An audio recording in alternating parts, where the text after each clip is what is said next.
Good evening and welcome to Flat Earth United. Joining me this evening is YouTuber Snack to the Future. How are you doing, Snack? I am doing great, Nathan, and wanted to thank you for inviting me here to speak with you. Should be a lot of fun. And shout out to all the audience members we got out there. Hey man, this will be a first. We'll do it straight away. We'll do it validation boy style and just go straight to the shouting out of the people who are actually joining us. Why the hell not? So we've got Martin. How you doing, Martin? Flat Earth British Spec Rebel. Who's that? Something That's from the background during this show. We shall see. Zoe, be here and love. How you doing? Arwin. What else have we got? He normally shouts out the first four people in his room, doesn't he? So the first four. Wow, Patricia Steer would be no. Yvette was number one. So we may hear from her. She's technically on the show, so she wouldn't count on Validation Boy stream. So we've got Patricia Steer, then Yvette again, Arwin. Who's this? Stepson, Porn, Flat Earth, could be a troll. Maybe that'll be the first subject we come to. But hello, one and all. Thank you very much for joining us. I'll shout you out as and when you join. Got Globebusters running at the moment, so we may have a massive audience for the moment, but I'm sure once they end, we'll get a few more people joining us. That's cool. Well, I'd like to do some shout outs if you don't mind, Nate. I'd like to shout out ahead. Zoe, my friend and fellow musician. What is up? Love you. What's going on? Spec, what's going on, my man? How are you? My brother Martin Leakey. Hope I said that not butchery. Jibby, what's going on, my friend? And MP3, how are you, my friend? What's going on? Hope everything's all right. And Erwin, I've never really talked to you, so but hi, all the same. Yeah, cool. I'm good. Thank you, Nate. That made a nice change. I don't normally do the shout outs at all, but occasionally I'll do them sort of mid to halfway through if I do them at all. But yeah, it's nice to do shout outs to people. I've got a lot of appreciation. I'm about to hit 1 million views on this channel. So on Nathan Oakley 1980, it's something like 991,000, and I get maybe 1,000 views a day. So hopefully in the next, 10 days, I'll get 1 million views, which is, amazing to me. I know there's channels out there that do a hell of a lot more than that, but for Joe Blogs normal me to get 1 million views, chatting away with good folk like yourself, that's pretty astonishing, and it's down to my guests and my audience, which is you and the people watching. So thank you very much, everybody. I'm very, very appreciative.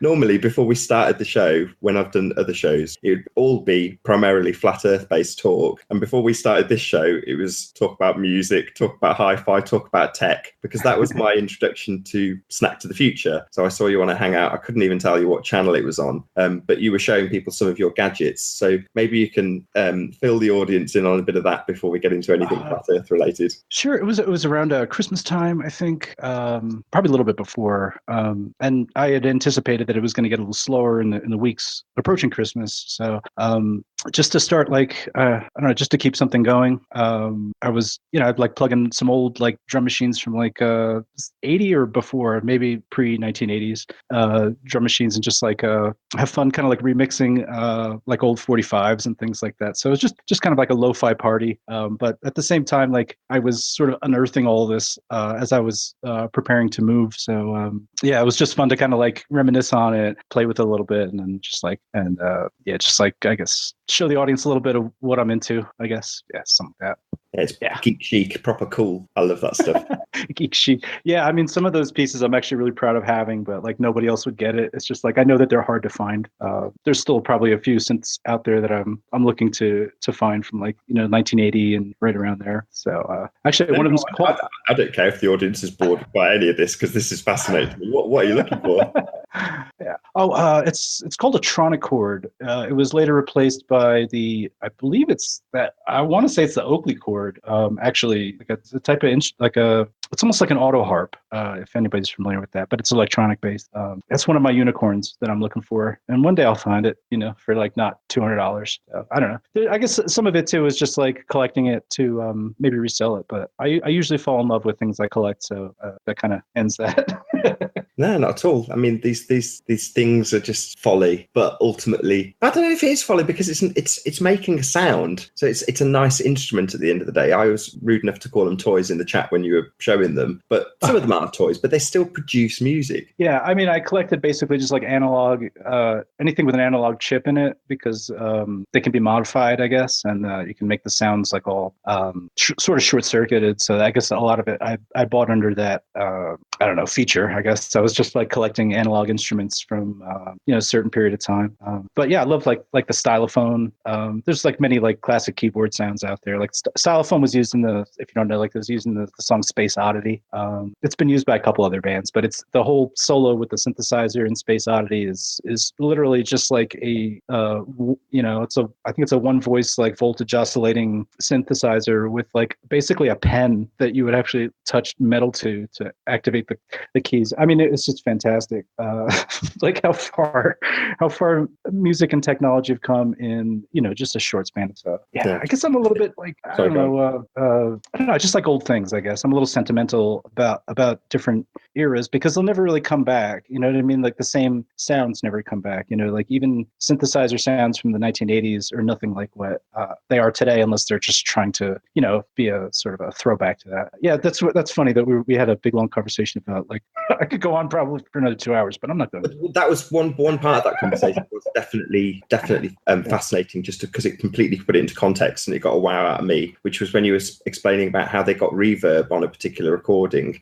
Maybe you can go through that, because that was fascinating. Oh yeah, we were just talking about recording studios, and like I guess prior to any kind of like reverb units that were in existence, they actually would record it like they'd have a band like the Ventures, like on maybe the I think the 14th floor or something like that of CBS Records, and they'd shunt the signal all the way down to the basement, put it through amplifiers, and then re-record the reverb that was in the basement of the CBS building. So there was like a lot of production that was done with like fairly crude, I guess, comparably very crude methods. So I don't. Yeah, it's just fun to. Yeah, I'll tell you what. Like I relate a lot of things back to the Atari, because at the time that was like the cat's meow, and then everything is always going to be improved upon in terms of technology. But I always look at everything that's coming out as like, this is the Atari of now. It's going to be outdated in 5 years. It's going to be improved upon by other companies.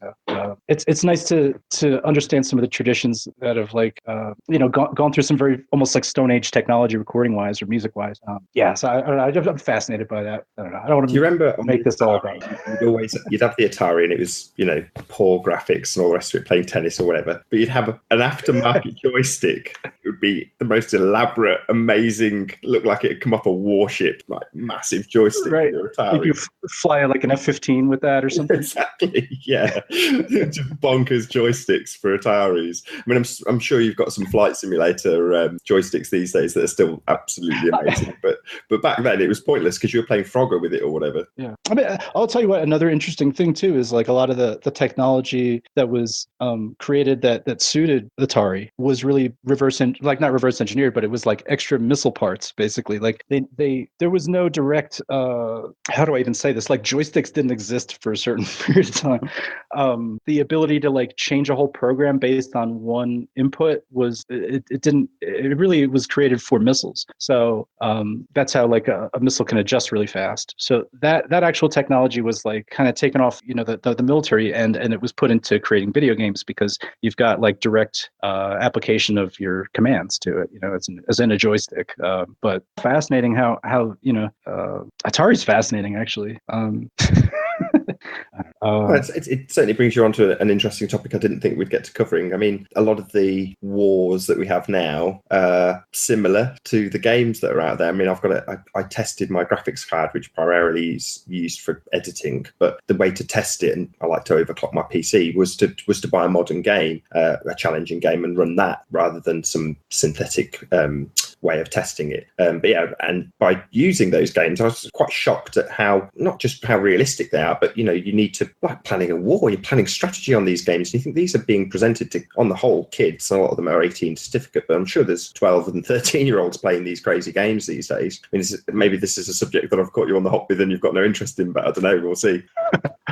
What like modern games you're talking about? Yeah. Modern computer games. You've got Call of Duty and such. If you're into YouTube, generally speaking, Yeah. you'll see this crop up at some stage anyway, just on YouTube. Oh, absolutely! Like Battlefield and Halo, and like there's a ton of first-person shooter games. I guess that's probably where I started to stop playing, or I stopped playing video games. Was right around the time when that became like every game was coming out as a first-person shooter. Because I think probably I enjoyed like side-scrolling games more, or like whatever. I'm totally geeking out here, but it's just kind of like I guess I got too old to be spending all my time playing video games. I guess, which is maybe that's a sad thing to say, but I don't know. I guess I reached a point where I was like, I sucked at them too. Like an 8-year-old kid could totally whip my ass like in Halo. Obviously, the controller is not even the same for me. Like I'm used to like a Nintendo 8-bit system controller. Like if I could play Halo on that, I would be wrecking everybody. So right. So if it was a perfect square and had those like really springy buttons, then you'd be happy peppering. You have that peppering, pressing the button really fast. Yeah, we should really start talking about flat Earth, because I'm sure there's a lot of people in the audience that are shaking their head now. Going, yeah, no, it's interesting. Yeah, flat Earth. So the Earth's flat. That's it. So anybody watching, we'll just state that again because we're going to move on. The Earth is flat. Yeah. Moving on. How did you end up debating? So what kind of 8-bit? No, I'm just joking. I said about that 8-bit music track we shared. Yeah, awesome. I was going to ask, how did you end up? I saw you again recently in the most calm debate with with Lord Stephen Christ, I should say. Very different people. And you were very calmly taking his arguments to pieces. I assume that's not the first time you and him have locked swords. No, I think probably around the time that we did. I guess it was FE Public Access. I think FE Public Access that we did. Yeah. That's when we started messing with LSC, because I don't know. I think he was kind of a little more active at that point, and it just felt like, well, between myself and Cathexis and Hitchhiker's Guide to the Galaxy, we wanted to bring him a little bit of kind of a counter argument, but we wound up kind of Cathexis had driven down to Estero, Florida, to kind of do a little bit of an excavation on the concave whatever commune that was in Estero, Florida, and it was great because Hitchhiker's Guide kind of went into some of the foundations of like the concave cellular cosmogony, dating back to I guess Cyrus Teed from the late part of the 1800s, and it was just kind of a fascinating debunk on his claim to being, I guess, Jesus and such. I thought it was necessary to kind of address him because I don't know, like I think there are at times there are sort of people who are almost like villains to the flat Earth cause, and I think at the time I kind of considered him that. But he actually may be a more illustrative personality that kind of shows you about what like a real flat Earth cult might look like, with like one leader that claims to be Messiah and stuff like that. So he might be like serving some kind of purpose for us, as in speaking about flat Earth, because I certainly do think it anybody who was to try to claim to be the Messiah would obviously incredibly silly, in light of like all of LSC's shenanigans, I guess. But I do think that there's some good things about LSC's brain, maybe in his ability to kind of like track down some maybe obscure facts or some I don't know, his thinking is sometimes it's interesting, but not for the fact that I'm going to consider a concave Earth, but just for the fact that he's looking into certain things and kind of skewing them to apply to concave Earth, that it sort of alerts me that perhaps there's another avenue here to look at. You know what I mean? It seems like a plot that's been explored, because Cyrus T followed the same path. He also declared that he was God, did he not? Yeah, as did David Koresh also, and as like LSC kind of proclaims to be like the 9th iteration of Christ, which would make it makes a whole kind of family tree of unsavory cult leaders, I guess. But yeah, I mean, it's weird. I guess in trying to be supportive of the flat Earth argument, I've kind of seen certain people as ones that I'd like to kind of debunk, I guess. And LSC was like a fine first example. Actually, I was going to do some things with Quasi-Luminous, but I never wound up doing that because I became like way too busy with the free chan channel and those kinds of things. It really became its own kind of community, and we can come back onto free chan, but definitely that would be the largest chunk of our conversation, I'm certain. But you've mentioned Quasi-Luminous, and I don't know, Quasi-Luminous to me seems like he has some sort of sickness, if that's the right word. Would you agree? I would say that. I mean, it's just yeah, I can follow him for about a minute, and then he's going to say something that's really going to like kind of jar with my thinking. But I mean, that's just me. I mean, maybe other people find him to be more sane, but I don't see much in the way of sanity. I don't know. It's a tough road. I think he's trying to like decode all these logos, and for that, I think it's kind of interesting. I like the logo decodes, but I also don't necessarily think anybody has got like the ability to see all the things the right way. So he's going to make some mistakes, and but he seems really committed to his beliefs, which is another. I don't know. Sometimes when people are a little too committed, maybe it's like I feel like they should be committed. I'm not really sure. As in sectioned. Possibly. Yeah, I mean, there's a certain amount of sympathy I feel for him when I watch, because it does seem like you're looking into the eyes of madness sometimes when you're watching Quasi-Luminous, and like you say, there are elements of his videos that I really enjoy. There are connections that he sees that other people haven't put forward. So it's enjoyable to watch Quasi-Luminous, but at the same time, I feel a bit sorry for him. Yeah, I mean, I really haven't watched Expert on Quasi-Luminous, but I mean, I think the whole you can't. I was just trying to gauge your opinion on him. It's loose conversation. Yeah, no, I guess these types of LSC and Quasi, I guess they sort of are on the similar coordinate of wherever, you know, they're sort of similar. I suppose they're both. I can see where you're going. I mean, I think it's extreme. What I'm trying to explain is that people will see this small corner of the flat Earth as potentially being like a cult. Now, from the inside, I'm sure you'll agree, it's very fractured. There's a lot of infighting. There's a lot of dissension, whatever. But to the outsider, they might just see us all as tinfoil hat wearing, bongo playing, you know, sitting around the campfire singing Kumbaya, all Christian, whatever. We'll get stereotyped. And the actual stereotype, the actual cults, you can point out. And LSC is definitely a good example of that. He has got a cult following, and he is a cult leader. There's no two ways about that. So when I see you in the chat with him going, no, that's not how it is. Not arguing, not getting, you could tell your blood temperature didn't rise 1 degree. So that's why I assumed you'd spoken to him many times before, because you were so cool and calm with him. Just no, that's not correct. That's not how it works. I also saw tomfoolery. I'm not easily intimidated, I guess. You know, I intimidate myself more than anybody can intimidate me. I'll tell you that. But it's like, it's just like, I don't know. I think at any given time, there are certain people who are like really going against the flat Earth. And at the time, I thought he was one of the biggest ones, and for probably one of the worst reasons. So it seemed like a natural one to kind of take on a little bit. But I don't have a problem taking anybody on like that. I mean, I'm not going to go take on Quasi-Luminous. I really think that guy probably needs a break from everything, to be honest. He's whatever. Yeah, but it's nice. If you want to see how a cult works, go and have a quick look at LSC. Well, I mean, like, certainly I think Quasi, you could probably put in the cult status as well with the whole blood over intent. But as far as like LSC is using like the blueprint of a cult to base its whole movement on. So yeah, it is necessarily cult. And I don't know. I sort of have trouble with the whole use of the word cult, I suppose. Like, it's I think a lot of things are cult like. It could even be the type of cell phone you use. It could even be the type of toothpaste you like to buy. Those could be kind of like considered by somebody else to be a cult, but we're not talking about a religious cult where you would join up.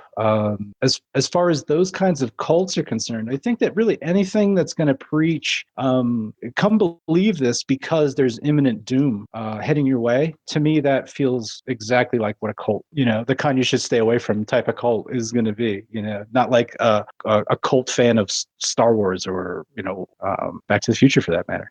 You know, it's like so certain things have like cultural import, you know, or when there's a sort of a cult following of a movie, you know.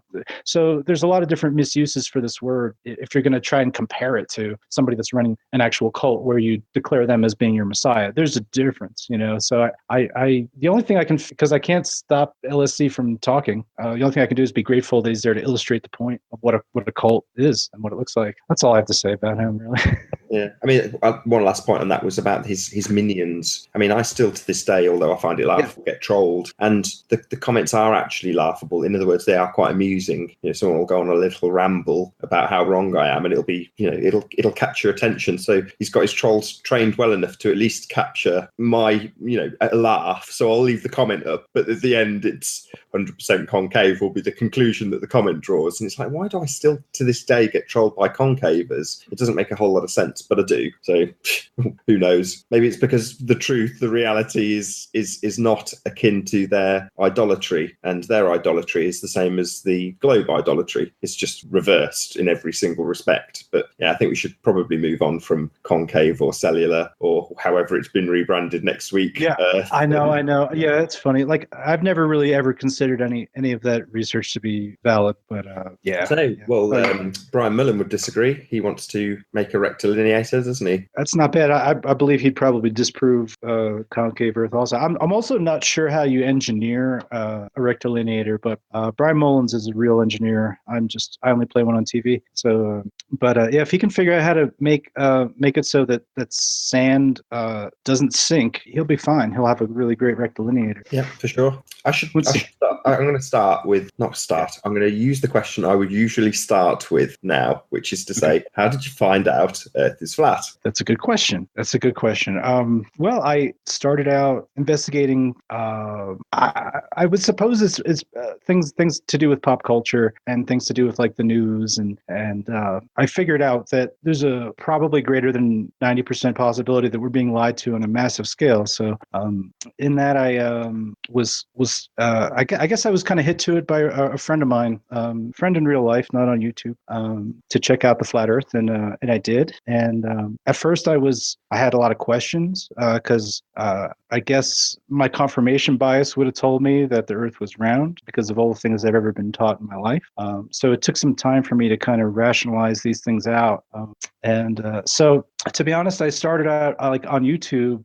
The whole Snack to the Future account was created basically so I could send one comment to Crow 777, and that was it. I exchanged a couple messages with him, and then later I kind of found really the biggest thing for me that I found was live flat Earth stuff. To me, that completely changed the dynamic of this as a viewer to a participant. That was a big. So you came to what is essentially displayed on screen now, which is the live chat rooms scrolling away while people are chatting in the background. Is that what you mean? Yeah, I was like, what is this? Because like I was actually kind of new to YouTube at the same time. And I was on one of either it was like Ace McLeod, or it may have Vet, or it may have been Dave Hinkle running late night Flat Earth Hangout. And I didn't even know that there were live hangouts at that time. So yeah, I thought it was great. And I didn't get on. Actually, I was a little bit intimidated to jump on at first. I was intimidated because I didn't think I had enough knowledge, or that maybe I didn't have the right stuff to speak to somebody else on the internet.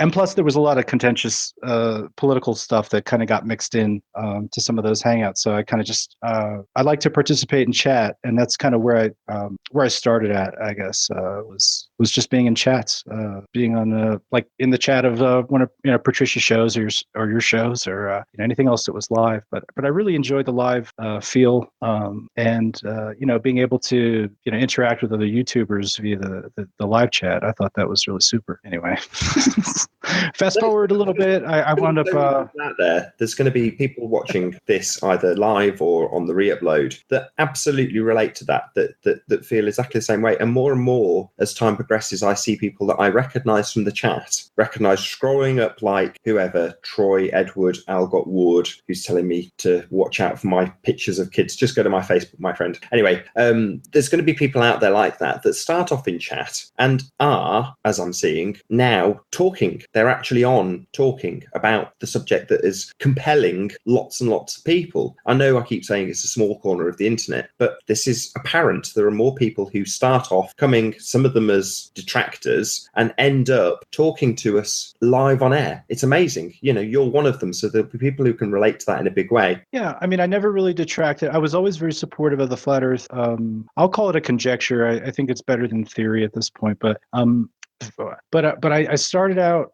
when I was commenting, I was supportive of the whole idea. I was supportive of the question, and also at the same time, like I knew that there were so many areas of research that I'd probably never get to them all. And I've gotten to a lot of them, so that I really exceeded my own expectations in this. So that was great. It's been a very positive experience, but yeah, it's a little bit difficult too because you're dealing with people, and people are by and large more of a mystery than the shape of the Earth, in my opinion.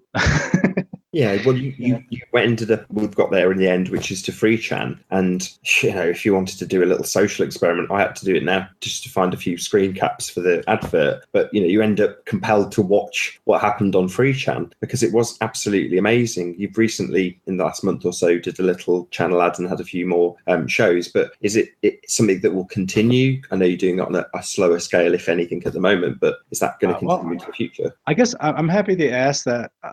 It was sort of the intention of Yvette and I to sort of restart it when I got out here to New Mexico. But I'll tell you what, the climate was very different. And I mean, the climate on YouTube, it changed very, very drastically in a very short time. So it seemed like a little bit toxic, I guess, even a couple months ago. So it's kind of been adjusting. And I don't know, maybe if there's a time when it's right, we would love to come back and we would love to, host, hangouts again. But like I said, it's been tough, and 'cause there's a lot of different personalities on here, and I guess some of them don't have my best. I have haters, and I have great pals that I've made. But shout out to my haters. You may as well go through them. I mean, these are people that, certainly if I named a couple, we've got not Snacks of the Future, sorry, Cathexis and Spectacles, who have both done formerly Flat Earth UK. I've renamed the show. We'll come to that later. But these are people that presumably you're talking about. Name and shame some of these people. Why not? Well, those are my friends. I mean, Cathexis and Spec, they've been great. As far as people hating on me, I don't know what with YouTube and Multi Tauntaun, and I don't know, a lot of people from, I would imagine, the Fed area of Flat Earth Hangouts, or people that maybe just didn't fit in with the free chan crowd. And I guess I bear some responsibility for that in their mind. When we began free chan, it wasn't like as if we could have inherited today's group that's watching Flat Earth content. We just had what we had to work with, and we decided to give it a shot. But I think we were totally fair. But that doesn't mean I didn't have my detractors. I mean, Andre Sensiev really kind of railed against us, and he was running hangouts where a lot of these people were from. So maybe they have a little bit of a bone to pick with me because of something someone else said. I don't know. All I know is I've tried my best to let the flat Earth argument speak, and to not be drowned out by circular Glober proofs, over and over ad nauseum. Trying to progress a little bit in terms of the argument, but not only the argument, but the people too, because I think that it's important. People are important, and I put people above models. And I just have done that because people are much more real than the intangible concepts that we're talking about. So I don't know. I'm getting a little lost here, Nathan. You want to re-steer me here? I'm absolutely engrossed in what you're saying. I've never heard it phrased like that. You put people before models. I mean, that's profound. There's going to be people that disagree. And honestly, if there were no disagreements with anything on Flat Earth, then could you really call it a conversation? I don't know. I was a little bit. You need the detractors. If you haven't got detractors, you've got just a circle jerk. You've just got people agreeing with each other, nodding away. Every new idea is a good idea. And unless you've got the people who, Cathexis described free chan as like a containment center for the trolls. He said that, and for a time, and this was basically a month where we were the only game in town for a lot of these people like Negator and Gem Panda and others, Zysis, that they all left when Andrea Sensi came back, because they kind of wanted it a little bit less in favor of the flat Earth. And I don't know. As far as they seem to be kind of on the honorable debater side, I guess. But the trolling game was completely I had never really anticipated what that actually was, and I guess I didn't really have an accurate context because I wasn't really on the internet all the time. So that's really its own culture. Trolling is sort of its own culture. Totally remove it from flat Earth completely. It is sort of a modern sort of attitude or something like that. I don't know. That took a little bit of like everything. It takes adjustment for me. So, but that was one of them. And then it was really overall like, and I'll just say this because like David Quintana, like I used to like have wrenches on certain shows, and I'd be banning him all the time, and because he'd just be trying to agitate all the time. It was just part of how he was. I don't know, just trying to engage the topic, I suppose. Or maybe that's saying too much. I don't know. Anyway, he was somebody that I used to ban, and then at a certain point, like he actually kind of liked me, I think, and we kind of like had fun. Like we actually do have like a lot of kind of common interests. We both like music and art, animation, and laughing. You know what I mean? Comedy, I think, is also a part of a commonality that I have with him, and it's sort of like I never asked him to. It's weird. Like I can't take the idea that if I want to be friends with P Mars, or if I want to be friends with David, or if I want to be friends, who you name it, anybody can fall out of favor, and anybody can be demonized and stuff like that. I don't know. So I guess that's the people before models kind of thing, because to be honest, like those people that get like shut out of this become worse monsters than you can even think that they would ever become.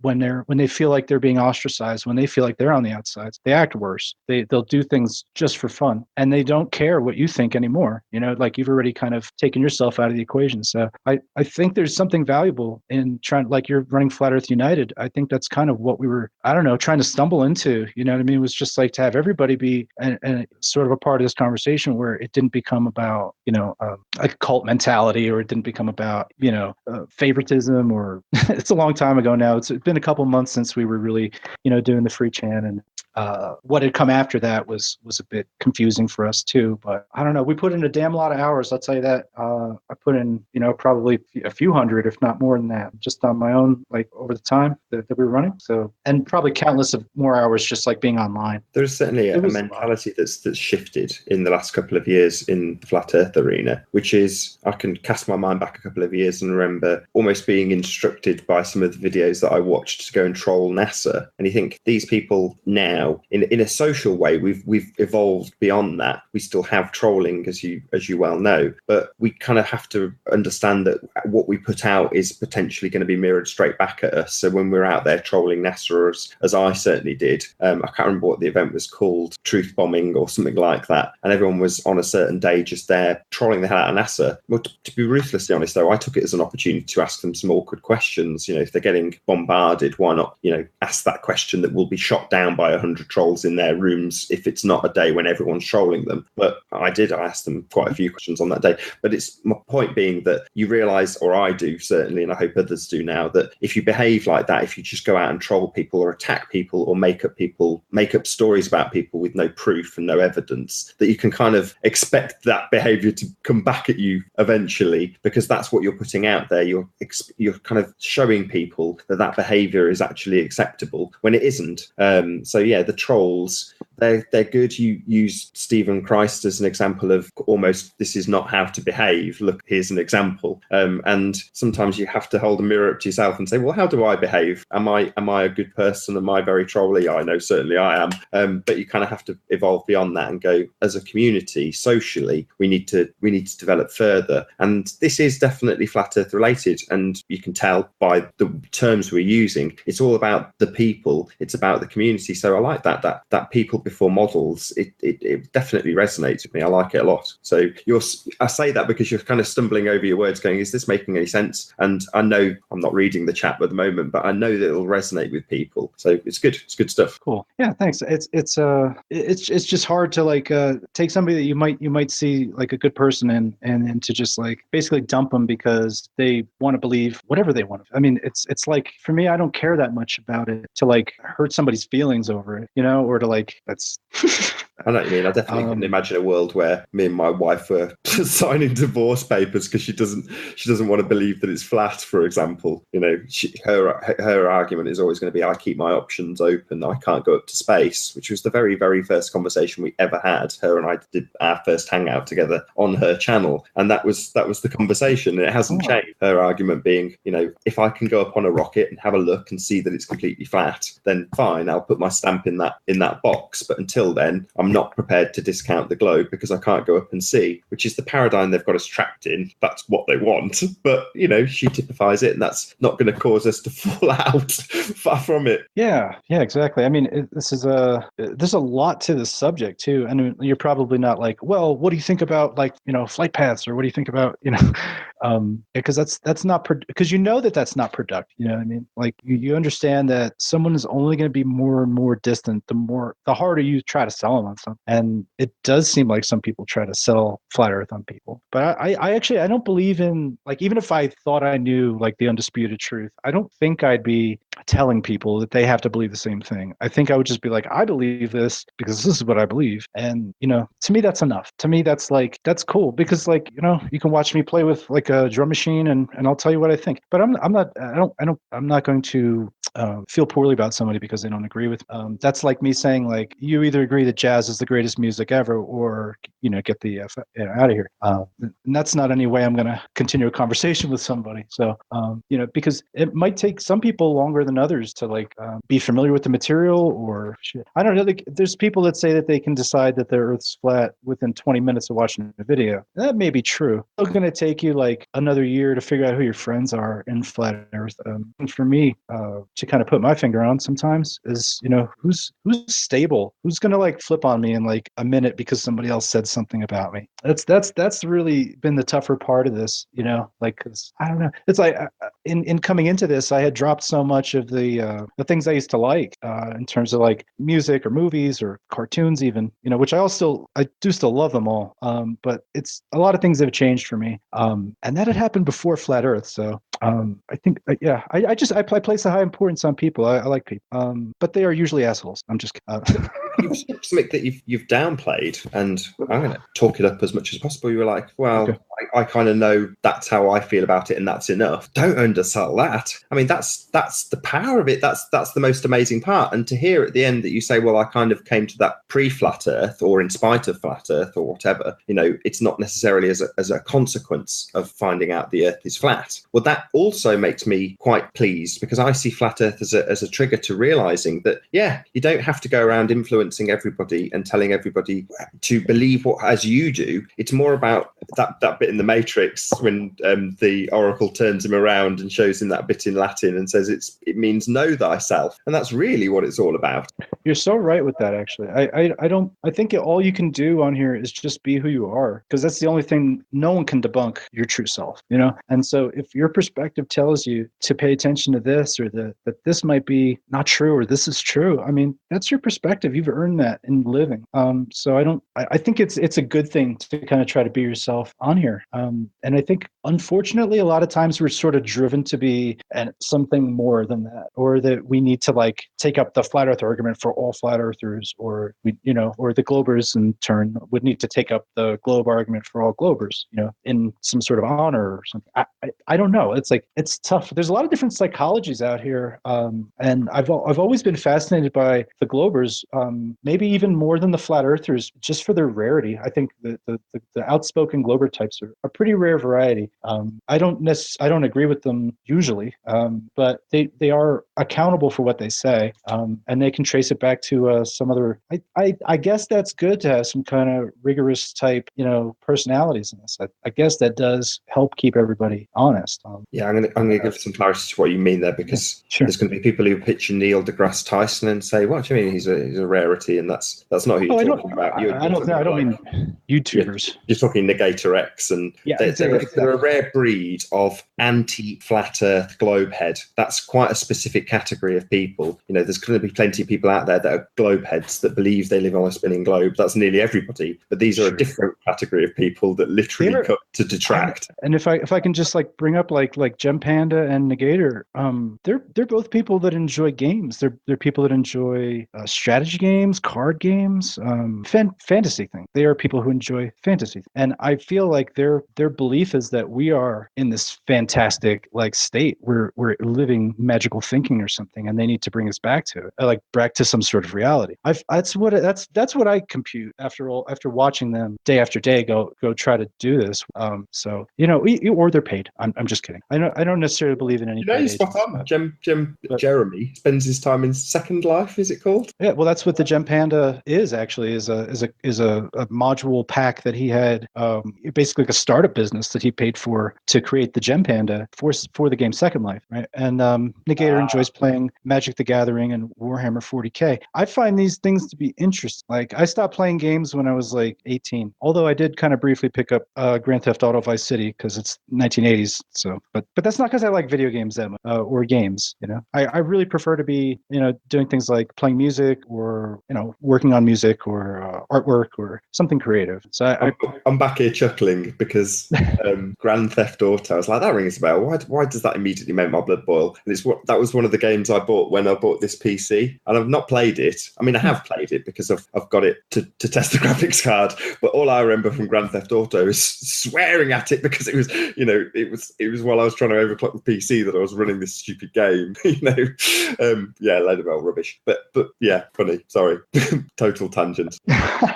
Well, it's actually funny because a lot of people are talking about Grand Theft Auto now and being able to kind of view everything as a flat plane, is interesting. That's not a flat earth proof, but it's interesting that game designers would be doing that. It's also kind of like interesting how difficult it is to program a spherical model inside of a computer. Microsoft Flight Simulator had a lot of problems doing that in the early versions. I don't know if they've figured it out yet, but I mean, the processor speed has become, multiplied by manyfold at this point. But I'd love to give credit. Yeah, it's a lot of processing to just create something that's so simple that nature made it, right? Yeah, well, the simplistic answer that we all deal with on a daily basis isn't that it's a globe, it's that it is actually flat. That's the reality. That's the starting point. That's the conversation I had with Tim Osman, which was to say that, I don't really need to prove anything to you because all of the proofs point towards everybody working with it being flat anyway. And I was about to say, I was rudely interrupting, I'm sorry, but there was I can't remember who the videographer is, leave a comment below if you do know who this was, but was comparing exactly that. It took a load of flight simulators and basically said, look, they all work on the same premise that it's flat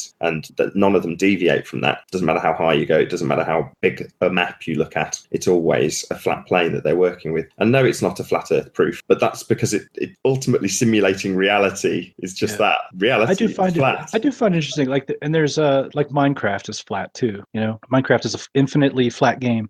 It's interesting that there are a lot of people kind of like experiencing this kind of virtual world that may be very similar to flat world. And I hope that if this truth is allowed to progress, that there'll be a generation behind us, or a couple generations now, that's kind of been living this kind of like physical, even in cyberspace, for them to be able to later say like, oh, the Earth's flat. It won't be that much of a shock to them.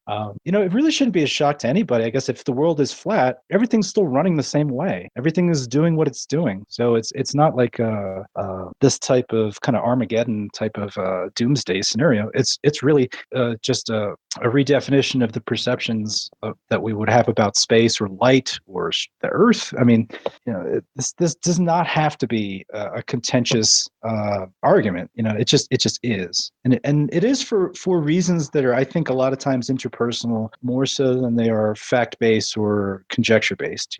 Cognitive dissonance and the like, and that kind of thing. The globe is a mental construct. It's not a physical one. I mean, you said earlier that somebody might watch a video and then come to the conclusion that it's flat within 20 minutes, and that's fine. For me, it was much, much, much quicker than that. It wasn't 20 minutes. It was just hearing those two words put together by Math Powerland in a crazy video about something unrelated. And hearing those two words was enough for me to realise what I'd experienced. And I'd had lots of parts of my journey through life that I'd gone, that makes no sense if we live on a spinning ball, but put it to the back of my mind, only for it to very much come to the forefront when I heard those two words put together. But that's not most people's experience, which is where I'm going with this. Going forward into the future, there's certainly with technology that I see coming in the world of computing, they will eventually slim down the VR technology that's being worn on backpacks with PCs that are powered by huge batteries and giant VR headsets. They'll eventually slim that down to the type of Google Glass scenario where they can literally augment our entire reality around us. And I expect that's what they would like. Ultimately speaking, the reason we have this mental construct, this globe that we assume we live on, or most people assume they live on, is because of the two-dimensional images that are presented to them through their television sets, through their iPads, through their mobile phones. And at the moment, it doesn't need to be augmented. It doesn't need to be on a headset. Most people walk around like that, looking at their phone as they walk, and some of them get run over. You know, I'm sure there's probably been government-based ad campaigns in some countries to stop people from getting run over because they're walking in, looking at their phones and looking at their Facebook. But I think going forward, that will only get worse. And what's on the things that people are looking at, what's on Facebook, what's on Twitter, it's essentially government-controlled, propaganda-based, you know, it's fear-based mind control in the most respects. And that will continue to get smaller, more sophisticated, and that's what's controlling the masses. So my fear going forward is that we won't, with the Matrix metaphors flying freely, we won't unplug, we'll actually plug ourselves in more going into the future.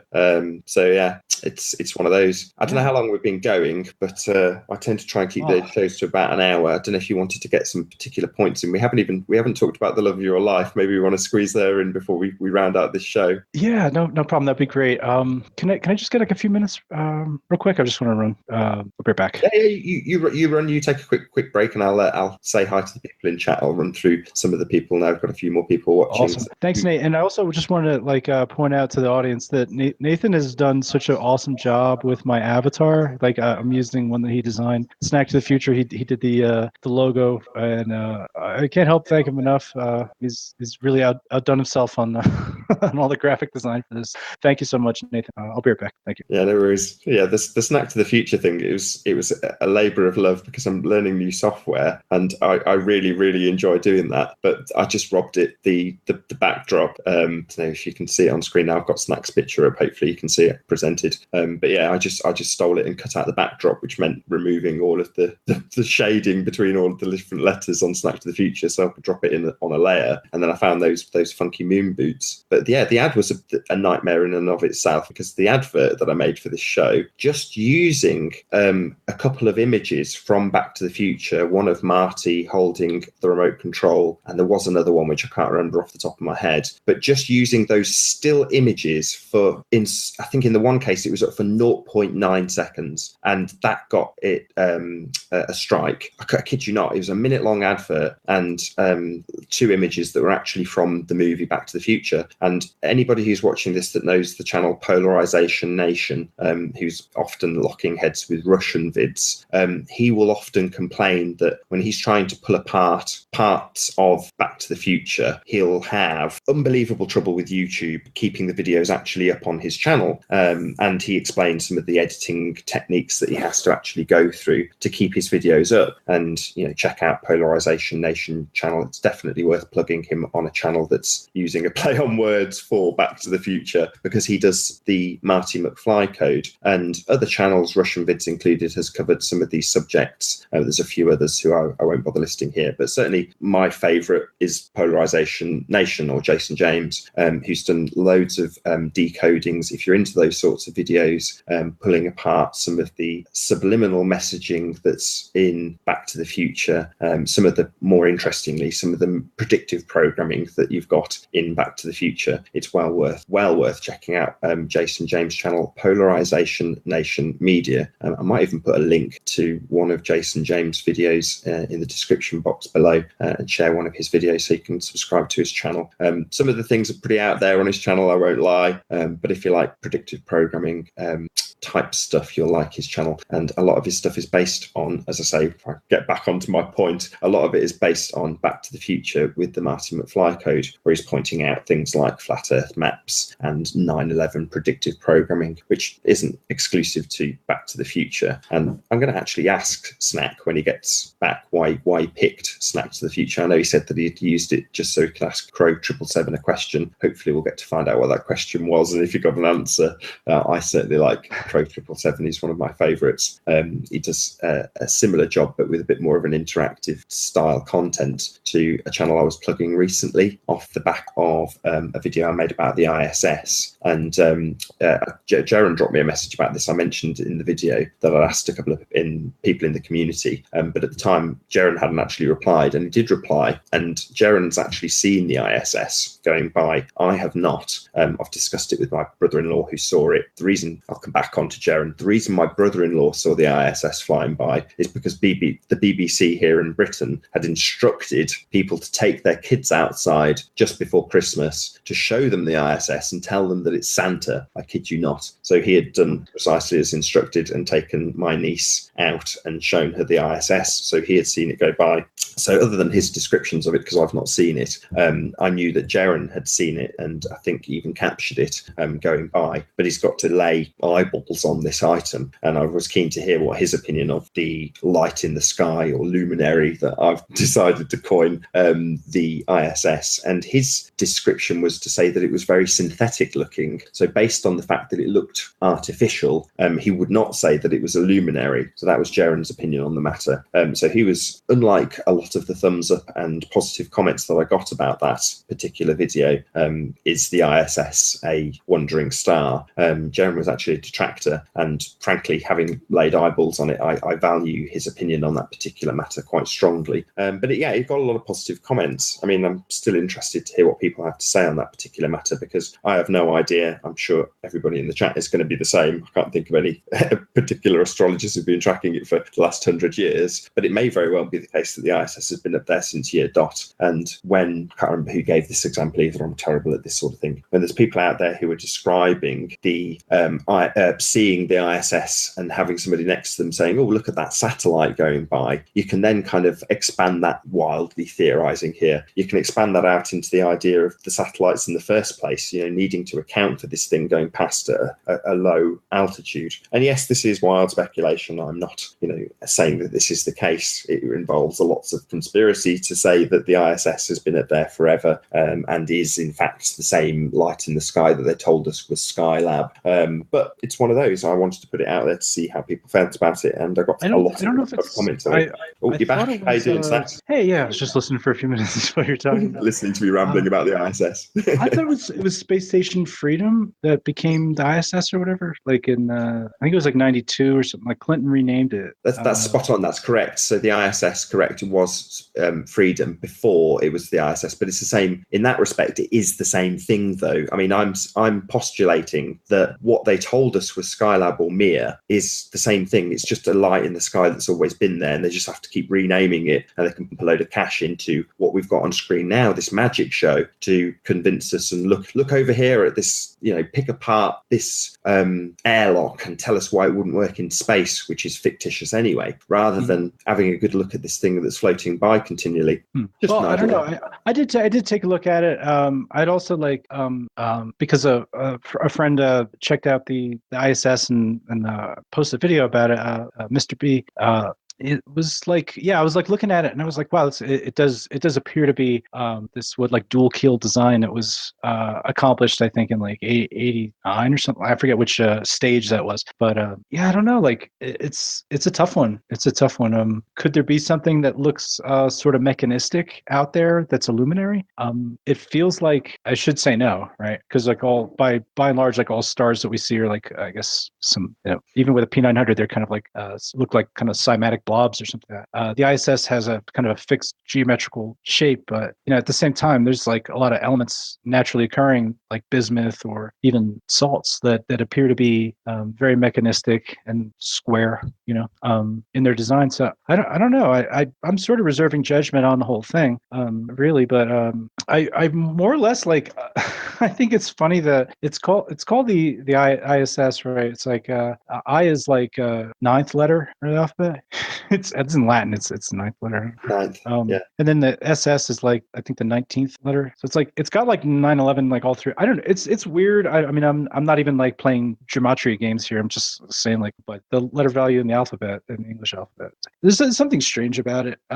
I've had my own conjectures about like what I might think that the ISS is or like how it is able to appear to be moving at 17,000 miles an hour.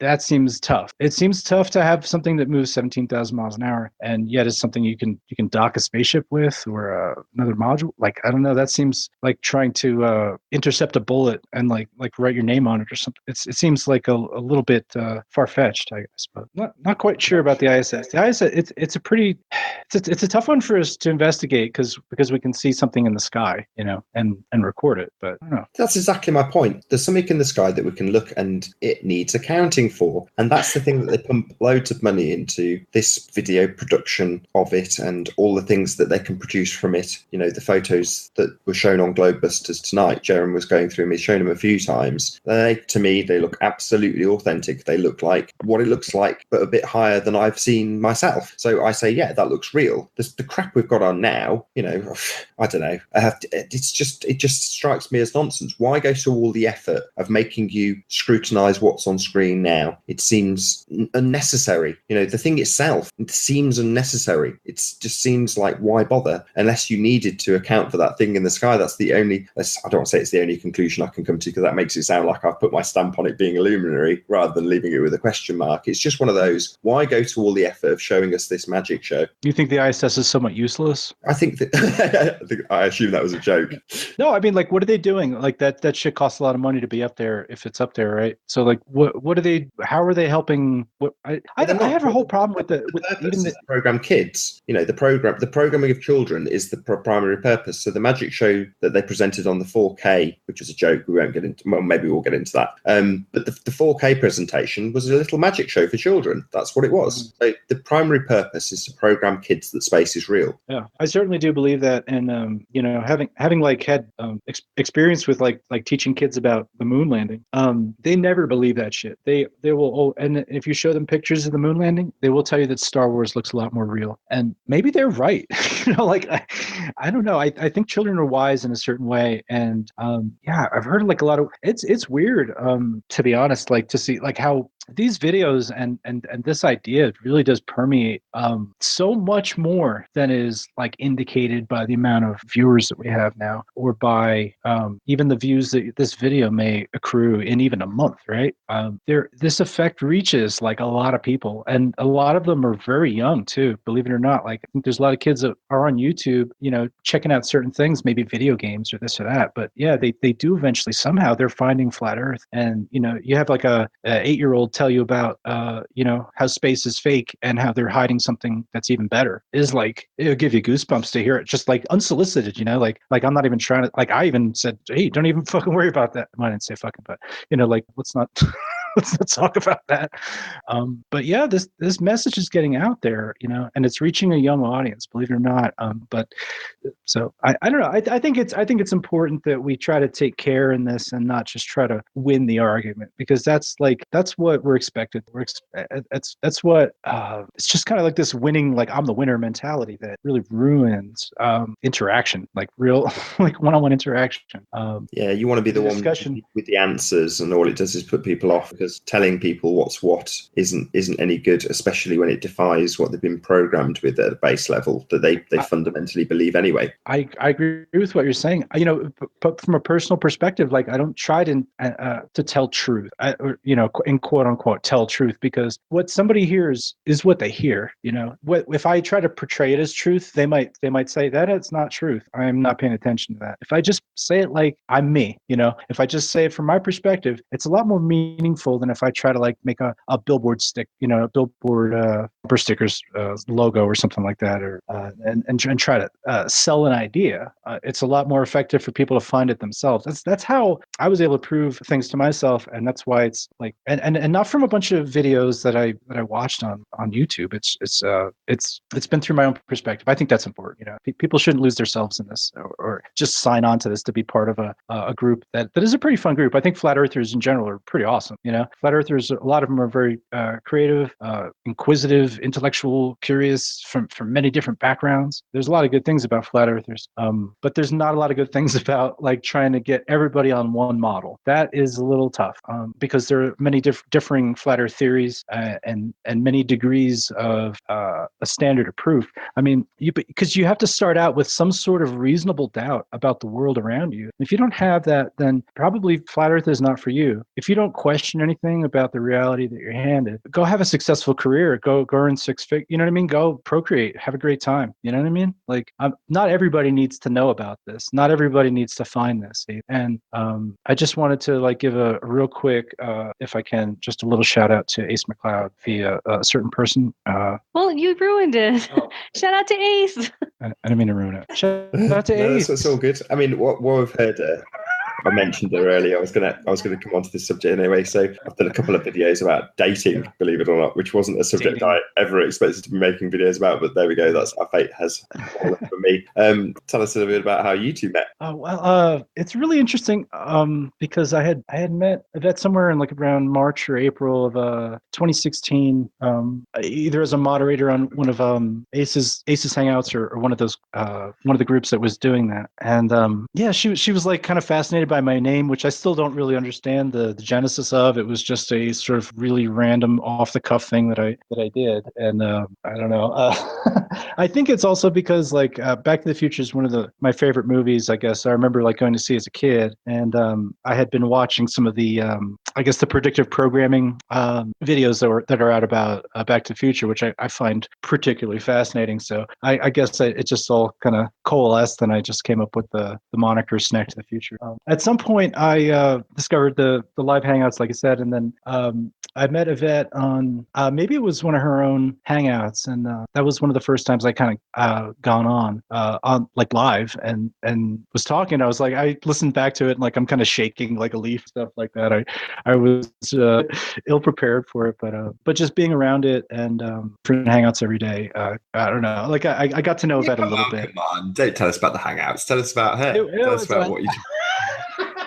I'm trying to hide here. The point at which we started getting really close, I guess, was when we started doing free chant and we started handing off like you run 8 hours, I'll run this, and it kind of became like a partnership thing. And it kind of snuck up on me, to be honest, because I never approached any woman in Flat Earth, being flirty or anything like that. So I didn't expect to get anything back from it. So yeah, at some point we just started to click, and it was around Halloween when I came out here to New Mexico to visit Yvette at the first time, and we had a great time, and I just love the area here, and we just had like such a connection, over months and months. And it was like I don't know if you know the Issa Mahal song Moon and Stars, and it's the refrain is like so many miles away, and it was like a lot of longing, I guess. So if you're talking about like a long distance relationship, yeah, this was a 2,000-mile relationship, and for the most part, I'd say very much that the Flat Earth community kind of like caused us to be with each other a lot online, and that kind of just coalesced into something else. I think it's a little bit because we were both passionate and engaged in the topic, and I think we saw that both in each other, and it sparked something. So that's where I am today, out here with my sweetheart Yvette, out here in New Mexico, and couldn't ask for anything more, really. That's really sweet. Great, really. It's nice. That's what it's always about with any relationship. It's about finding common interest. It's just rare to hear that your common interest was flat Earth, and that's really nice to hear, because ultimately speaking, I don't see that. I think that's going to be less and less uncommon, less and less rare that actually happens, because it's a compelling subject. So to find that there's other people who are compelled by this subject and are of the opposite sex and are single, I don't think that's going to be too uncommon. But to hear it, it's nice. It's sweet. I was like, so because at the time, actually, I never really foresaw myself meeting a girl who was into flat Earth. So it was quite surprising to me that this could occur. And I do really feel like for almost very random reasons that I've lived a very improbable curve of this scene, which is to actually meet somebody and connect on this kind of level. And it's been fantastic. And I hope everybody can believe that. Like, I've taken so much shit for for stealing a vet, I guess. I don't know. Oh, what that was But it's very real. Stealing. I don't know. I think that I don't know. Maybe there were certain people that were I don't know. Maybe had feelings for a vet over some period of time. But of course, any good woman's going to have other men vowing for their affections, but I'm sure the best man won and all that stuff. So yeah, no, she's great. She's like absolutely the strongest woman that I've ever met, and I value that. I like that. And it's great. I don't know. I don't know how to put it into words really, but yeah, it's been a very sweet time, and we've been getting along great, and it's great to have somebody to talk to about this kind of subject, and and share with the agony and the ecstasy of this as an effort, as any kind of endeavor into trying to discuss this subject. So it's great to have somebody that I know is always in my corner and that always has my back, and that is probably twice as tough as I am in real life. It's amazing, and it's a shame that like she draws fire from a lot of people for that, because she's a beautiful and strong woman. People want to mess with that for some reason. People should have chanced my arm. I know she's right behind you. Would you be willing to talk to that? Can she hear this? Can she hear this? Yes, she's listening. Is she nodding? Would you be willing to speak to that, Yvette? If I don't know, maybe before we round out. I was going to round out, but that's too much of a temptation not to ask. But if you don't want to, just feel free to say no. I won't take any offense. Oh, I'm just hearing what he's saying. Oh, of which part of it, Nathan, or what was the question? You said she comes under a lot of fire. Yeah. Do you want to talk about being a fire? Oh, nobody wants to hear about that. I confront it every day.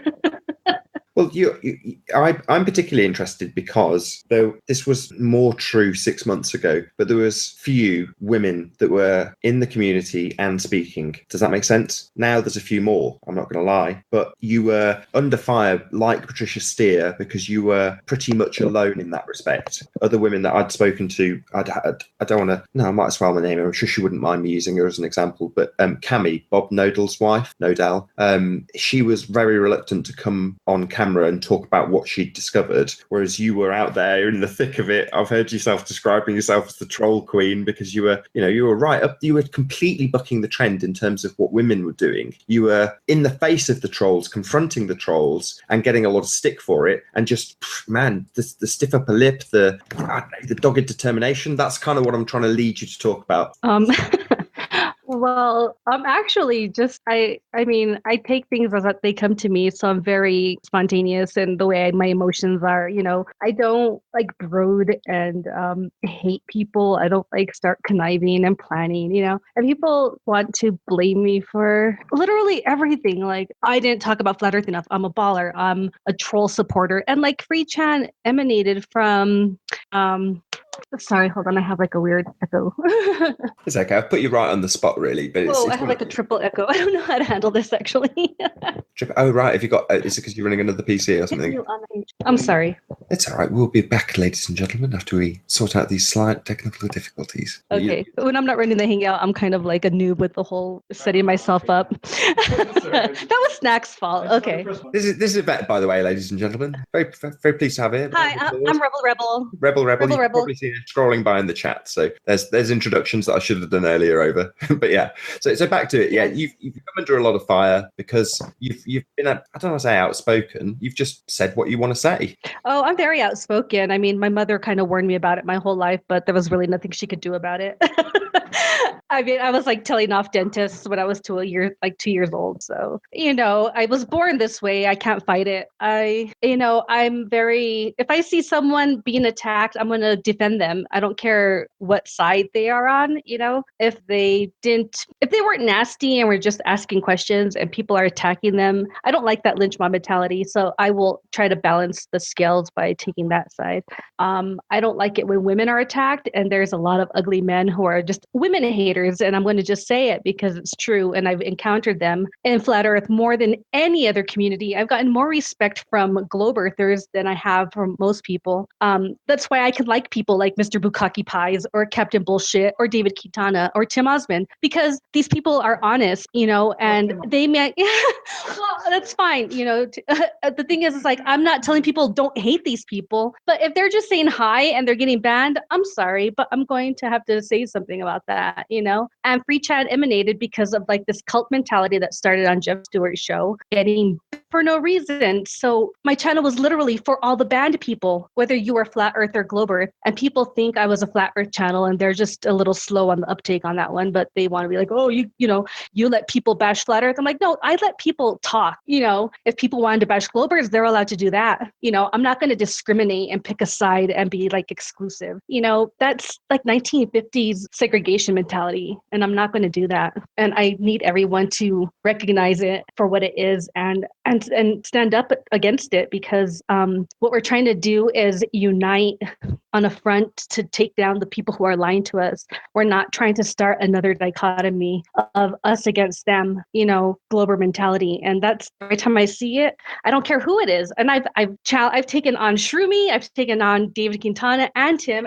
All the people that they think I defend, I've also banned and taken on, just as Jeff Stewart and Tim Osmond or anybody else, so people just need to gain some perspective, I guess, and leave the women alone, because the women aren't the ones that are attacking anybody. And so it's these old men with their butthurt feelings attacking women, and the community needs to stand up to them. And I don't care what you believe, it's the community that matters. And it's really nice nobody should stand up for that, right? Definitely, Mum. I heard virtually the same exact thing from my wife earlier, and as I saw her in the chat earlier, she deserves to be talked about. So she was talking about somebody at a workplace that had shout out to Paula. Yeah, shout out to Paula. She was saying that somebody had said that they didn't believe in dinosaurs, and the entire office had attacked her. And of course, Paula, who does listen to some of the shows, immediately presented the argument to them. It's like, well, how do they date the rock? Knowing full well that it was a circular argument with they date it with the fossils. Well, how do they date the fossils? Well, they date it with the rock that they find it in. So she's kind of dropped that little seed in for the big head guy that's putting out his, you're wrong because of this, that, and the other scientific explanation. And she's just dropped that in, mainly for the same reason that you've just said, because everybody was attacking her. She didn't necessarily agree with that. And when I said, well, you were the one who put me onto the dinosaur hoax, and she was like, yeah, but I still, in that respect, keep my options open. It's like, okay, fair enough. But ultimately speaking, she put the counter argument purely because somebody was being attacked and she didn't like it. And you're pretty much saying the same thing. And I don't know, that's,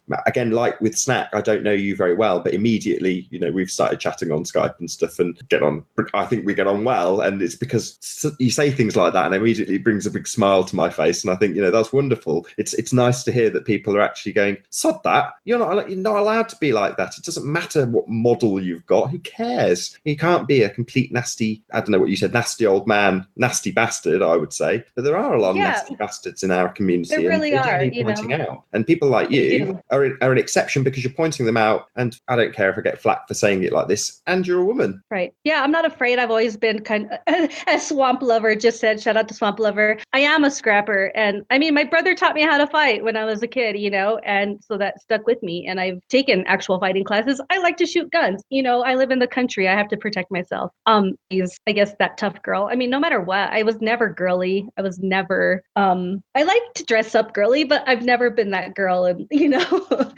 I've never been demure, I guess you could say. It's just not my style. And if somebody wants to come at me saying vile things, I will come at them saying vile things. And then they're just like, and then they think, I'm a guy, I'm really somebody else. Like, this couldn't be Yvette. She's sweet. I'm like, I could be sweet, but don't come at me because I'll come at you too. What do they want me to do? Cower in fear in a corner? And that's the mentality I get. And so they don't like it when I stand up back to them. And that's the problem, is that freaks them out, and their like insecurities and self-esteem like shrivel, like their balls up into their body. So they have to overcompensate with their words, and they just make themselves look like idiots. And so I let them say whatever they want to me. I've always have. Even Jimmy's come at me. Rex has come at me. I don't ban them. You has come at me, and I always get accused of banning people. And it's not me. I want the world to actually see what these people are doing. Why would I remove their comments and hide that? But you also had your account replicated, so I think it was actually called Yvette, but it had the same. Yeah. Well, I had to change my name, so I changed it to like Rebel, the real Yvette. That's not me, And so when I changed it back, I couldn't change it again. So YouTube has me locked out for like 3 months, I think, until they have. Right, So but that was can't. specifically, you told me that was YouTube who just basically nicked YouTube. your And I have account. screenshots of him admitting that he cloned me, which is, again, I'm like an easy target for some reason, which I don't know why. Maybe people like the challenge because, it's like if Timmy does something, they'll come after me. If P Mars does something, they come after me. If Snack does something, they come after me. I'm like, what the fuck is that all about? Right? It's messed up. The mentality. That's why, and I don't expect an answer to justify it. Like my question, like, why attack me when it's these other people doing these things to you? Because these people are mentally unstable. So they're going to attack the woman because in their minds, I'm the one they need to control. It's not the other men, it's the woman. And I'm out of line, right? And I'm here to say, you guys are out of line and I will not fucking stop trolling you until you leave me the fuck alone. Just let people be alone. Like, let them do what they want to do and say what they want to say. Like, you can't control people, and that's not what you're here for. We're here to spread truth. We're here to talk about flat earth. We're not here to tell other people who they can and can't talk to. And that's Spot it. on. That's Well the said. bottom line. No, absolutely well said. That we're not here to instruct other people, and that's kind of what we're trying to get away from. That's what we're exposing. And early on in Flat Earth, we all fell into those traps, me included. And some people are going to find themselves on paths that are leading them into being nasty bastards. And it takes people like yourself. And I've got a lot of admiration for people like you. There is another attitude that you can take. It's the Patricia Steer method, which is to turn the other cheek. And that, in some ways, is a lot more difficult to do. But the results are a lot easier to cope with. Whereas the results of not turning the other cheek, going fuck that, and having a full-on assault back and mirroring their actions to them, which is what you and I have both done, doesn't necessarily result in you getting positive feedback. Let's just say it does result in a lot of stick. And I've got it. I mean, I get I haven't been cloned. Maybe I have, but often people will say, "Oh, I saw these nasty comments. It must have been a clone." And it's like, no, that was actually me. That's actually my comment. I mean, I've hopefully moved on and progressed a little bit from that now. Lump in my throat, because you've grown a lot. And when you first started making videos, I found you right away, and I was like, I like this guy. He's so sincere, And then there was this weird turning point, and I'm like, oh no, I don't like Nathan at all. And I've seen you grow actually, and you've dropped things. Unlike other people, you're not hung up on shit that happened in 2015, right? You have a baby, you're maturing, and this is what people need to do. And sadly, there's people who are 20 years older than us that are the ones that are the most vile, and it's just sad. And I think as a community, we need to call these people out, and not because we're on any side, but because they're just being vile. Yeah, I mean, I agree in one. You've got to identify these things, but there is a point that once you've identified them, there is a certain camp of people that will continue to address them. I'm going to apologise right now and say, look, we will get back to our regular scheduled snacky footage shortly, but we're getting a bit of a twofer. I'm sure the audience is very appreciative of it, me included, and we will get back to Snack. I'm really sorry to hijack your show with your better half, but yeah, talking of better halves, in one of the chat rooms, I'll drop this in. You're probably going to hate me for saying this on air, but you were talking about using Snack, the name, and Snack said, "Oh yeah, occasionally I get called Snack by Yvette," and I said, "Oh, is it when you're in trouble? Is it when you've not done the dishes?" And I just dropped that in as a random joke, not knowing that I actually struck a nerve, and I found that out just before the show when that conversation was still going days later. Oh, that's so funny. Yeah, there's a just ridiculous rumor that's going around about dishes, because the conspirators can't understand that normal things happen between people or family, and hot mics happen and, whatever. But they think that we're trying to censor satellite dishes. I don't even want to discuss it because it's so ridiculous. I totally agree. Before I let you go though, Yvette, could I just ask you? When he's in trouble, I use his name, his name, solid. I don't call him Snacky, but I call him that if I know where I'm on mic or something, Yeah, I'm just toying with you. And I respect his decision to remain anonymous, and only because when the pressure comes on for people to be no, now you have to show yourself, and I'm no, now you have to not. I'm more than happy. My name and my face have been out there since the beginning, so that's not a big deal. But it's more of you don't give in to terrorists, you don't give in to blackmail, you don't give in to these people who are trying to coerce you and bully you, and it's not because there's anything to hide, but because they can't win. That mentality cannot win. Before I let you go, I will ask you, just because I might not get the opportunity again. So it's the flat Earth question I asked halfway through the show with Snack. So how did you find out the Earth is flat? I had been researching the moon landings, and it was the summer of 2015. Well, not quite the summer. It was a springtime, actually. So it's been 2 years for me now. And I had been at home alone, sitting from my mom and watching all the animals. And I had had a few drinks. I think I'd come back from a party. And so I was watching my videos as usual, like my little rotation before I fall asleep. And it's like right before I passed out, I heard like an Alex Jones clip of like something about flat Earth. And I was like making a mental note. And I was like, oh, what was that? I have to look that up. What was that thing he said about flat Earth? And it took like 2 weeks for me to remember. Finally, I was like, oh yeah. So I looked it up, watched a couple of videos on journalism. I commented in a lot of videos, and it didn't even take that long. My database in my head just kind of went, I ran through my whole entire history of all my knowledge, my entire college career, my entire career working at Los Alamos National Labs and Sandia National Labs. And instantly after that, like I just watched a few videos. I had a few questions answered for me. I challenged a few things. And after that, I was just like, yeah, it's totally flat. Like there's no disputing it. I mean, just based on everything I know from my own knowledge and education, it's never been addressed. And everything I know from my mathematics degree, everything is done on a linear plane. It's all done on a Cartesian plane. All the other stuff is theoretical, but real life physics is always done on a Cartesian plane, X, Y, The starting point is always flat because that's what reality is. Right. So I'm going to hand this over before I take over. I'm going to take the puppy out. Yes, a massive thank you to Yvette. It's been an unexpected pleasure, but yeah, it's been really nice chatting to you. Thank you so much. You too, Nathan. And thanks to everybody in the chat. I always call you out by first name, so you know who you are. Right. Cool. So yeah, back to Snack. Yeah, it was good fun chatting with Yvette. Again, like with yourself, I don't know Yvette particularly well, but I said to her in a Skype message earlier, I trust Yvette, and it's something that you instantly get with certain people, and it's only through actually having these sorts of conversations that you realise the type of people that you're dealing with. Obviously, it's artificial. This is a show. It's not like the conversation we'll undoubtedly have off air, but it's close enough for people to get a vague idea about the cut of your jib, so to speak. And it's been really nice actually chatting to you and finding out what you're about. Well, thank you so much, Nathan, for inviting myself and Yvette on.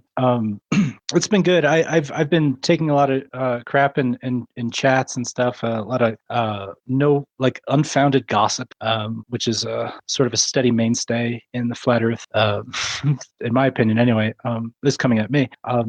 Multiple people making videos, and it's just I don't care. Like I know that they're attacking somebody that is not me. The way in which people are going after my girl is not right, and they need to stop it, or else I'm not going to stop it with them. I don't really have a problem antagonizing people who are wrong. And I'll be honest with you, any video that's made about Yvette is not accurate. So I don't know, shit. I'm sick of it. I'll be honest with you. Like, I'm really sick of people trying to say things about her only to get back at trying to say bad things about her just to hurt me, or vice versa. It's uncalled for. Prove your fucking ball Earth. You know what I mean? You don't need to attack me for loving someone. Yeah, it's worse than just the standard ad hominem attack. And Yvette addressed this quite eloquently already. It's one of those to attack her just to get to you. It is quite pathetic, especially when the reaction they're trying to get is exactly what you've just said, which is prove your model. And it's like, why are you addressing my love of my woman over the fact that I believe the Earth is flat? It's just a total non sequitur. It's not necessary. It's unfair and it's unreasonable. But these are the kind of things I am quite pleased it's got on air, actually, now you've said it, because these are the kind of community-based things that we do need to address, we do need to look at and discuss. And that's how we move forward, and that's how we evolve. So, thank you. Thank you. That's really good. Thank you so much, Nathan, for having us on. And I just appreciate the ability to I don't know. It's weird, man. I spent I feel like 9 months, proving myself, proving my genuine quality qualities, and to have had them assailed by multiple persons for a duration of time was difficult to witness. Difficult to witness. You're like, I mean, imagine like you came to the point where you're like, okay, I'm going to take 2 months off of YouTube, and everybody wants to like, gnaw at you. It's tough to watch that. I really feel like that was a good though, because it kind of took me a little bit outside of like thinking I'm this YouTube personality or to think that I'm anybody, because I'm as disposable as the next person in this chat right now. Like, all you need to do is just talk shit about me, and I'll be whatever you want me to. Right? Fact is, I've been in the corner of flat Earth all this time. I've never had any. I don't know. Like, I've been accused of being like paid off, or I don't know, all kinds of things, man. Like that are not true. I've literally just done the best job that I could have possibly done with what I was given, and that's all I ever try to do. And I think as for Yvette, like, she's just like lived her truth out as far as she can too. And we've crossed, our opinions aren't always in line. Sometimes I think something that she doesn't, we work that out, and I work it out with anybody. Like I'm supportive of this cause. I'm supportive of the dialogue that needs to happen in order for this to keep evolving. And I'm supportive, and I think celebratory of the people who are in flat Earth that I like. And there are some people who seem to kind of substitute their flat Earth advocacy by like basically trying to gossip and belittle others. I don't consider that anything worthwhile. They might like see fit to talk shit about me after this hangout's over. However, I've only tried to do one thing here, and that's to be in support of the side that's trying to say something. If you're just trying to repeat Wikipedia quotes, then to me that's really not very original. If you have a theory about flat Earth, if you have some thoughts on the conjecture of it, I've always tried to like hear those people out because they're interesting, And this whole thing started out to me, like from my perspective, like I was out there trolling the original Andrea Sensi hangouts under what was called Hitching for Truth, under what was a brand account of Flat Earth Hub. And I'm not trying to like point out anybody here, but that hangout was wrong. There were a lot of race trolls that were like invited to that to kind of make it a spectacle. And so that for me was part of the awakening that I need to kind of be on here, at least to kind of counter what kind of garbage is going to come down the pipe, And so to be attacked for anything really feels like, man, that sucks. Like all I've done is try to do the best I can to try to like level this playing field. The only people for a time, the only people that were running opposed to us was flat Earth debates or flat Earth discussions. All right, and later Ed, I guess, but Ed wasn't so bad because Ed was at least honest. Ed was Earth debates, Earth discussions, right? These other debates that were said to be flat Earth debates were really geared more towards the consensus opinion, the baller mentality, and they're basically to torture and demean anyone with a differing opinion. And I thought, hey, so I'm like, let me do what I can. Let me do whatever I can. But I didn't inherit this big audience. You got 120 people watching right now. There's other channel owners have got 300 people. I mean, maybe we got up to like 89, 100, somewhere around there on certain big shows. But there wasn't this kind of viewership available to us, at the time. And even like Flat Earth debates was using, in my opinion, they were using bots of some kind to be able to kind of like inflate their viewership, make it look like they were reaching more people, which I think in turn drew more people to them to kind of discuss this topic. And I don't know. I've seen a lot of stuff, man. I've seen a lot of stuff with people, changes in people, people that are. I mean, I can see the journey that people are on sometimes, and I know that they're months away from like getting to something else. I've seen people start out from nowhere, like when Issa came on.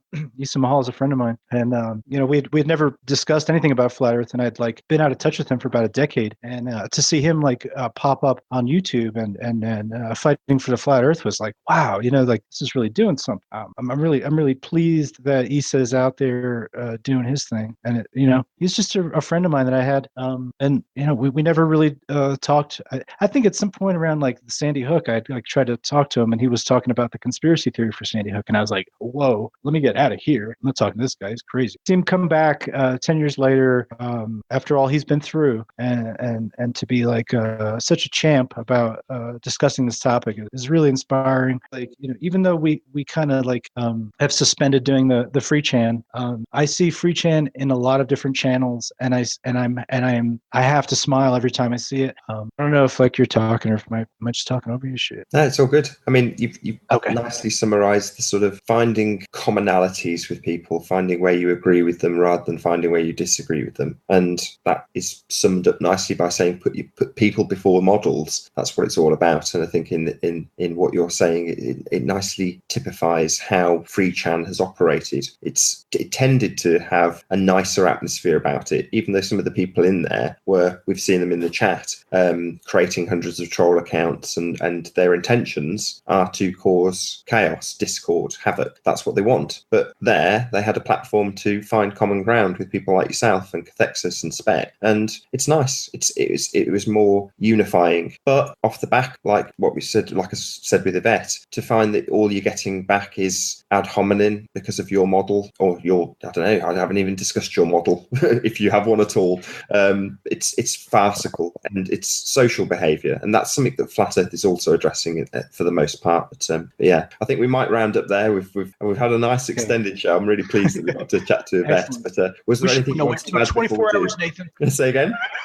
We have to go 24 hours, Nathan. It's not going to be 24 hours. It's not going to be a 4-hour epic for this one. I try and keep them under 2 hours these days. So yeah, they're watchable. Wanted to add though before we do round out? No, I just wanted to say, like, thank you to all the people that kind of had my back over this period of time. Thanks to all the real friends that I have out there, and keep asking questions, flat earthers, because you may find some good answers that are going to stick. And yeah, I wanted to thank you, Nathan, for giving Yvette and I an opportunity to kind of like clear the air a little bit about some of these issues. It's been a kind of a strange couple months for us, but I do hope we eventually get back to doing free chan, and I hope that the community is ready for it too. A big credit to any of the new channels that have come up. Shout out to Ace. Shout out to Shroomy. Big credit to the new channels that have come out that are trying to do the work. Really, it fills my heart with some good things to feel like, whatever effort we put out, nature abhors a vacuum, and it was filled. It was filled by many other hangouts, and I hope that it becomes so many hangouts that it's uncontrollable. Uncontrollable. With that, I will say one last massive thank you, first and foremost, to Snack to the Future. Check him out if he broadcasts live on FreeChan, and indeed some of the FreeChan broadcasts. And of course, Yvette, an impromptu guest, which has been a real pleasure having you here. Thank you very much, Snack and Yvette. And also a massive thank you, of course, to all of the people who have joined us live on this broadcast. Thank you very much. Be sure to like. Who else? We've got a few more shout outs. Go ahead. I'd like to give a shout out to Proprietor. Shout out to Helio Skeptic. What you doing, man? I'd like to give a shout out to Patricia Steer, Flat Earth and the Hot Potatoes. You're awesome. Shout out to Silver Wolf. Shout out to Knowledge Scavengers. Shout out to did I miss anybody? We like shout outs because Jed hates them. Who taught me about shout outs was Cynthia. Cynthia is the shout out queen. Yeah, shout out to Cynthia. Underground Johnny. Shout out to Underground Johnny. Shout out to Dave Hinkle. Shout out to Issa Mahal. Shout out to Cathexis. Shout out to Hitchhiker's Guide to the Galaxy. Shout out to all my friends. Anybody else I might have missed. It's been an awesome journey, and I do appreciate all the friends that are still with me. Thank you, and thank you, Nathan. I know we didn't start off on the. I want to give a shout out to John Watson and YouTube. Why? Because they're always. Why are you shouting them out? Okay. She said because they're always there, I guess. Also, shout out to ADR. I know you're not around here. I've needed a good teacher of how to do shout outs because I'm terrible at them. I'm really poor. But yeah, on that note, I will definitely say one last thank you to our audience, and to you, Snack, and to you, Yvette. Be sure, if you're watching this on the upload, to comment below, like, subscribe if you've not already. I've been Nathan Oakley. I'll see you all in the next video.